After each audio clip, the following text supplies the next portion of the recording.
ارشاد فرمایا طالب علموں کو زمانے طالب علمی میں ذکر و شغل تو نہیں چاہیے. آج کے پیر دے دیتے ہیں اتنی تسبیح اس کی پڑھا کرو، 5000 مرتبہ ذکر دے دیا، 10,000 مرتبہ، بس وہ تو پھر ذکر ہی کا رہے گا بیچارہ، فکر کا تو رہے گا نہیں، نہ اپنی صلاحیت کا فکر، نہ کتاب کا فکر، نہ مطالعے کا فکر، نہ تکرار کا فکر، نہ فلاں کا فکر.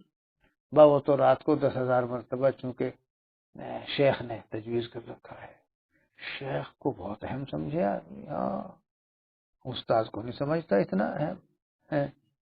حالانکہ پہلا حق باپ کا، پھر استاذ کا، پھر شیخ کا. اس کی یہ بھی حضرت اقدس ثانی قدس سرہ نے اصلاح فرمائی. لوگوں نے تو چالو کر رکھا تھا پہلا حق پیر کا، اب باقی منگل بدھ کا بعد میں استاد کا، اس کے بعد باپ کا. غلط. اور اس کا ایک فلسفہ بھی ترتیب دے رکھا تھا. باپ تو جسمانی وجود کا سبب ہے، اور استاذ یہ علم دیتا ہے، اس کا سبب ہے، محسن علم ہے. اور علم بھی طرح کام نہ آتا اگر پیر اور شیخ نہ ہو.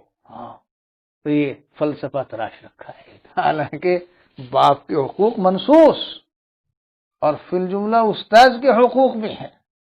اس کے بعد ہے پیر. پیر کا حق پہلا نہیں ہے، پیر کا حق تیسرا ہے. فرمایا طالب علموں کو زمانے تعلیم میں ذکر و شغل تو نہیں چاہیے، مگر اعمال کی اصلاح اور اخلاق کی اصلاح کرنا فرض ہے. اعمال کا فکر کرو، کیا کرتے ہو اور کیا نہیں کرتے. دیکھ لو جو کچھ کرتے ہو وہ سب کرنے کا ہے، یا اس میں کچھ چیزیں بچنے کی بھی ہیں، چھوڑنے کی. یہ فکر چاہیے.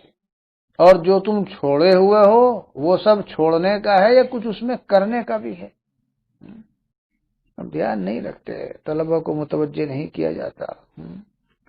متوجہ رکھنا چاہیے. ہمارے بزرگ علم کے ساتھ عمل کا بھی خیال رکھتے تھے اکابر دیوبند. ہاں، پوری نگرانی رکھتے تھے، روک ٹوک کرتے رہتے تھے. ایسے اخلاق، عجب، کبر، حب جاہ، حب مال، یہ تو نہیں پیدا ہو رہے. اب تو ماحولی مدارس میں حب جاہ کا ہے، حب جاہ.